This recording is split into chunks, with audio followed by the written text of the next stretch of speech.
আমরা এখন আমরা যে প্রস্তাবটা করেছি সেই প্রস্তাবটা দেখেন এরকম ভাবে আমরা বলেছি প্রথম গ্রেডের জন্য বলছি 2,34,000 টাকা আমরা বলছি, এটা আমাদের সিম্পলি প্রস্তাব।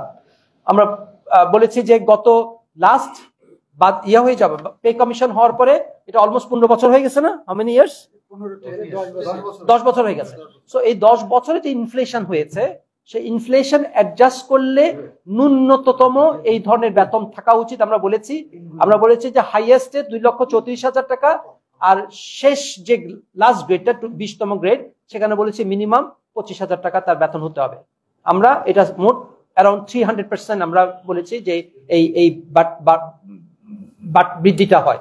পরে চলে যান, আমরা এখানে একটা কম্পারেটিভ অ্যানালাইসিস দেখিয়েছি। এক্স্যাক্টলি। সো আমরা আগের যে পে স্কেলটা ছিল অষ্টম জাতীয় বেতন কমিশনের থেকে যে পে স্কেলটা এসেছে, আর আমরা নবম পে কমিশনের জন্য এটা প্রস্তাব করেছি। দেখেন প্রথমটা হচ্ছে কি 78,000 টাকা আছে।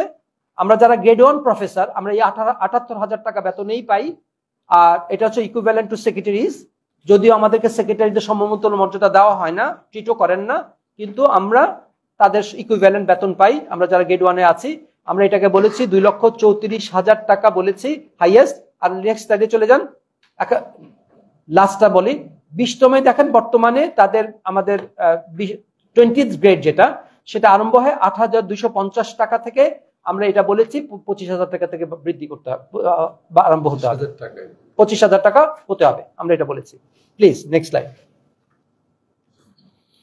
আমরা এখানে বলেছি যে আপনারা জানেন উৎসব ভাতা আমরা বছরে 2টা পাই, টোটাল বেসিক পে 100% পাই। আমরা বলেছি যে উৎসব ভাতা এই বেসিকের 100% দিয়ে আমাদের হয় না, কারোই হয় না। আমাদের পরিবারে যদি 5 জন সদস্য থাকে, আর এখন আমরা বলছি যে কোর্টও বলছে যে বাবা মাকে কনসিডার করতে হবে, ফ্যামিলির অংশ মনে করতে হবে। তা যদি হয় তাহলে আমাদের কিন্তু পরিবারের পরিমাণ হয়ে যাবে 6 জন হয়ে যাবে। 2 সন্তান যদি আমরা মিনিমাম ধরি, হাজব্যান্ড ওয়াইফ বাবা মা, মোট 6 জন।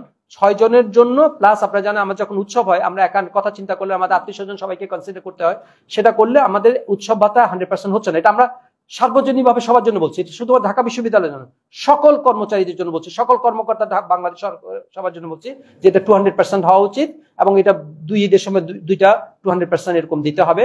এটা আমাদের প্রস্তাবনা। বাড়ি ভাড়া বলেছি এখন 50% দেওয়া হয়, আমরা বলেছি এটা 70% দেওয়া, এটাতে হচ্ছে না, এটা চলছে না। এবং লোকজন ঢাকা শহরে 50% যে বাড়ি ভাড়া দেওয়া হয় এটা দিয়ে থাকতে পারেন না। আমরা সিটি অ্যালাউন্স বলেছি, সারা পৃথিবীতে কিন্তু ওইটা হলো কর্মচারীদের জন্য। আচ্ছা, এখানে কিন্তু 70% বলছি আমরা ম্যাক্সিমাম। আমরা শিক্ষকদের জন্য বলছি 50%।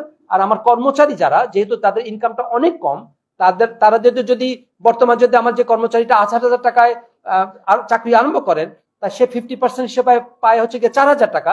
4,000 টাকায় তার পক্ষে একটা বাসা ভাড়া থাকা সম্ভব না, খুব স্ট্রাগল করে। সো তাদের জন্য বলেছি আমরা 70%, আর আমাদের জন্য বলছি আমরা 50%, আগে যেটা সেটা থাকলেই হবে, ঠিক আছে। সিটি অ্যালাউন্স বলেছি, আপনারা জানেন ঢাকা শহরের থেকে আমার ঢাকার বাইরে একটা শহরে কিন্তু পার্থক্য আছে। একটা ইন্টারেস্টিং একটা এক্সাম্পল দেই, রাজশাহী বিশ্ববিদ্যালয়ের যে সরকারি যে বাসাগুলো আছে সেখানে কেউ থাকেন না, বিশ্ববিদ্যালয়ের শিক্ষকরা থাকেন না। কারণ হচ্ছে তাদের বেতন ওই বাসায় থাকলে তার যে বেতনটা কেটে নিবে তার চেয়ে অনেক কম খরচে রাজশাহী শহরে অনেক চমৎকার বাসা তারা পেতে পারে, অনেক বড় বাসা পেতে পারেন। এই জন্য রাজশাহী বিশ্ববিদ্যালয়ের সরকারি বাসায় কেউ থাকেন না, তারা ভাড়া বাসা থাকেন, কারণ তাদের জন্য লাভজনক। অতএব এটা মনে রেখে আমরা বলছি ঢাকা সিটির জন্য একটা আলাদা অ্যানাউন্স থাকে। আপনাদেরকে আরেকটা বলি যে সারা পৃথিবীতে আর আছে। আমরা যখন কমনওয়েলথ স্কলারশিপে গিয়েছিলাম, আমরা যারা লন্ডনের বাইরে থাকতাম তারা এক ধরনের ভাতা পেতাম, আর যারা লন্ডনে থাকতো তাদের লন্ডন অ্যালাউন্স বলে আলাদা একটা অ্যালাউন্স দেওয়া হতো। যেহেতু লন্ডনে খরচ বেশি, তাদের আলাদা একটা বাড়তি ভাতা দেওয়া হতো।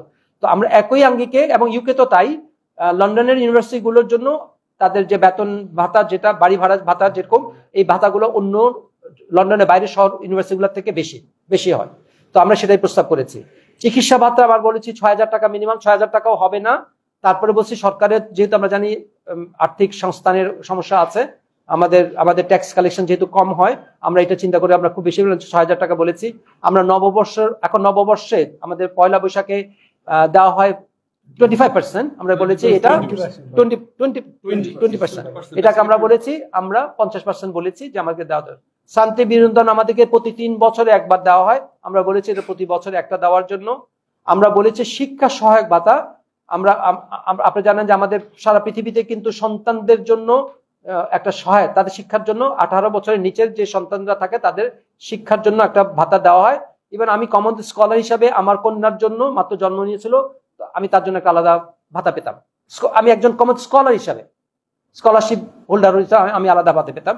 একই ভাতা সারা পৃথিবীতে আছে। আমরা বলেছি এটা সবার জন্য, শুধুমাত্র শিক্ষক না, সবার জন্য এই শিক্ষা সহায়ক ভাতাটা 2000 কোটি। এখন এটা 500 টাকা। 500 টাকা কিচ্ছু হয় না। আমরা সবাই কিন্তু শিক্ষক হোক, কর্মচারী সবাই 500 টাকা পাই। সো এটা কিছু না, আমরা এটা কোনো স্কুলের বেতন না। ইভেন একবার সরকারি স্কুলেও 500 টাকা দিয়ে হবে না। তো আমরা বলেছি 2000 টাকা করার জন্য। আমরা বলছি ভার ভাতা, আমাদের যেসব কর্মকর্তা আছে, আমাদের বিভিন্ন পজিশন আছে, তাদের প্রত্যেকের জন্য, তারা যদি কোনো অফিস হোল্ড করে, সে অফিসের জন্য মিনিমাম 20% তাদের ভাতা দেওয়ার জন্য আমরা বলেছি। যাতায়াত ভাতা বলেছি আমরা 2000 টাকা, কারণ এখন যেটা দেয়, ওইটা একটু বলেন যে এখন এক্সিস্টিং 1500 টাকা আছে। প্লিজ আমার মেম্বাররা কিন্তু আমাকে তারা ইন্টারভিউ করতে পারে। বর্তমানে আসলে কার্যভার ভাতা বলতে অতিরিক্ত দায়িত্ব। একটা লোক যখন কাজ করছেন একটা ডেস্কে, তার উপর যদি অ্যাডিশনাল কোনো দায়িত্ব দেওয়া হয়, তাহলে সেটা বর্তমানে পায় হচ্ছে 1500 টাকা, মাত্র 1500 টাকা। আমি এক্সাম্পল হিসেবে আমাদের লাইব্রেরিয়ান মহোদয়, উনি প্রফেসর লাইব্রেরি সায়েন্সের, উনি কিন্তু ক্লাস হচ্ছেন এবং লাইব্রেরির দায়িত্ব পালন করার জন্য উনি অতিরিক্ত পায় হচ্ছে 1500 টাকা। তো সেইটা আমরা 20% সবার জন্যই বলেছি রাষ্ট্রের, এবং আমাদের অর্ডিন্যান্সে এটা 20% আছে। কিন্তু আমরা আসলে এটা পে স্কেলে 1500 টাকা নির্ধারিত করে দেওয়ার কারণে এটা আমরা আসলে দিতে পারছিলাম না, যে কারণে ওইটা সবার জন্য প্রস্তাবের কথা বলা আছে। এবং এই দায়িত্ব কেউ নিতেও চায় না, যেহেতু 1500 টাকা অতিরিক্ত দায়িত্ব কেন পালন করবে? আমি তাহলে বলি, আমাদের যে নতুন যে 2800 কোটি টাকার প্রজেক্ট পেয়েছি না, সেখানে আমরা অ্যাকাউন্টস ডিপার্টমেন্ট থেকে, সরি আমাদের একটা প্রজেক্ট আছে এডিবির সরি কুইকার একটা প্রজেক্ট আছে, সেখানে আমাদের একটা আইটি হাব হবে। তো আইটি হাবের একজন অ্যাকাউন্টেন্ট দরকার। আমরা সরকারকে কুইকারকে প্রমিস করেছিলাম আমরা আমাদের ভেতরের থেকে একজনকে অতিরিক্ত দায়িত্ব দিব, যাতে করে কুইকারের টাকাটা খরচ করতে না হয়। আমরা একজনকে দিয়েছিলাম, সে রিজাইন করেছে। তার 1500 টাকায় সে রাজি না, সে 1500 টাকায় দায়িত্ব নিবে না। That's all.